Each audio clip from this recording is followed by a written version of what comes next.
అందరూ బాగున్నారండి. అందరం ఆరోగ్యంగా ఉండాలని మనస్ఫూర్తిగా కోరుకుంటున్నాను. ఈరోజు సింపుల్‌గా వెజిటబుల్ సలాడ్ చేసి చూపిస్తున్నానండి. ఇది అప్పుడప్పుడు ఇలాంటివి తీసుకుంటుంటే మన గట్ హెల్త్ కూడా బావుంటది. చాలా సింపుల్‌గా, ఈజీగా చేసుకోవచ్చండి. ఇంట్లో ఉన్న కూరగాయలతోటి ఏముంటే అవి వేసి చేసుకోవచ్చు. దీనికోసం అయితే నేను ఒక మీడియం సైజ్ క్యారెట్ తీసుకొని పీల్ తీసి పెట్టుకున్నాను. ఇలా పీల్ తీసి పెట్టుకున్న తర్వాత సేమ్ క్యారెట్‌ని మనం పీలర్ తోటే పొడవుగా ఇట్లా తీసుకుంటే సలాడ్‌కి బావుంటది. లేదంటే మీకు కావాలంటే చిన్న చిన్న ముక్కలుగానే కట్ చేసుకోవచ్చు. ఈ సలాడ్‌లో అండి విటమిన్స్‌తో పాటు ఫైబర్ కూడా పుష్కలంగా ఉంటది.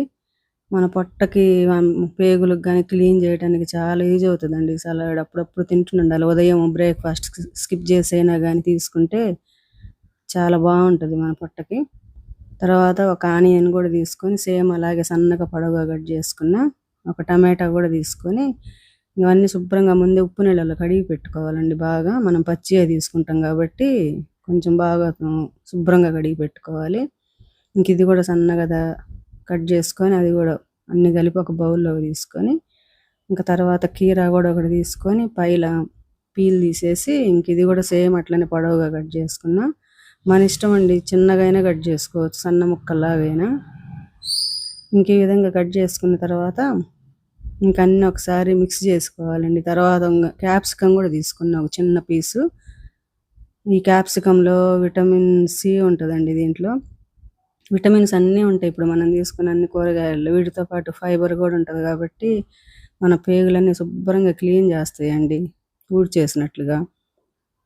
అప్పుడప్పుడు తీసుకుంటుంటే ఇవి ఇంక ఇవన్నీ ఒకసారి వేసి అన్నీ కలుపుకోవాలి. ఇంకా వీటిల్లో ఏమి వేయమండి, సింపుల్‌గా ఏందంటే కొంచెం ఒక పావు టీ స్పూన్ మిరియాల పొడి, కొంచెం టేస్ట్‌కి తగ్గట్టు కొద్దిగా ఉప్పు, అన్నీ కొంచెం కొంచెమే పడతాయి, ఎక్కువేం పట్టవు ఉప్పు అయి కూడా.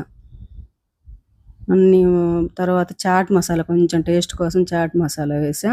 ఇంకా మనకి వీటిల్లో ఫైబరు, విటమిన్సే కదా ఉండేది. ఇంకా ప్రోటీన్స్ కొంచెం కావాలని కొద్దిగా జీడిపప్పు కొంచెము, వాల్నట్స్ కొంచెము, తర్వాత బాదం పప్పు కొద్దిగా, కొంచెం వాటర్ వేసి మిక్సీ చేసి పెట్టుకున్నాను. పెరుగు ఒక 2-3 టేబుల్ స్పూన్స్ తీసుకొని కొంచెం మెత్తగా చేసుకొని ఇంకా దీంట్లో వేసుకొని కలుపుకోవాలండి. ఇది మనము బాదం పప్పు పేస్టు ఇది 2 కలిపి బాగా మిక్స్ చేయాలి. మిక్స్ చేసి ఒక 10 నిమిషాలు మూత పెట్టి పక్కన పెట్టి తర్వాత తింటే చాలా బాగుందండి టేస్టు. పెరుగు అయితే నేను మళ్ళీ కలుపుకున్నా కొంచెము. మన ఇష్టం, పెరుగు ఎంత కావాలన్నా అంత కలుపుకోవచ్చు. మళ్ళీ ఇట్లా అయినా తింటది. పొట్ట అయితే ఫుల్ అవుతుందండి, టిఫిన్ కూడా తినలేము. నైట్ అయినా తినొచ్చు ఇది. చాలా బాగుందండి టేస్ట్ కానీ. మరీ ఇంకంటే ఆయిల్ ఫుడ్ లాగా టేస్ట్ అయితే ఇంకా ఎక్స్పెక్ట్ చేయకండి. హెల్తీ తినాలి కాబట్టి అప్పుడప్పుడు తింటే మన పొట్ట హెల్త్ కోసము బాగుంటుందండి. పెరుగులో కూడా ప్రోబయోటిక్స్ ఉంటాయి కాబట్టి చాలా మంచిది. తప్పకుండా ఒకసారి అందరూ ట్రై చేయండి ఒకసారి. మంచి హెల్తీ ఫుడ్ కాబట్టి. రెసిపీ నచ్చితే సబ్స్క్రైబ్ చేయండి, లైక్ చేయండి, షేర్ చేయండి. థ్యాంక్ యూ ఫర్ వాచింగ్ అండి.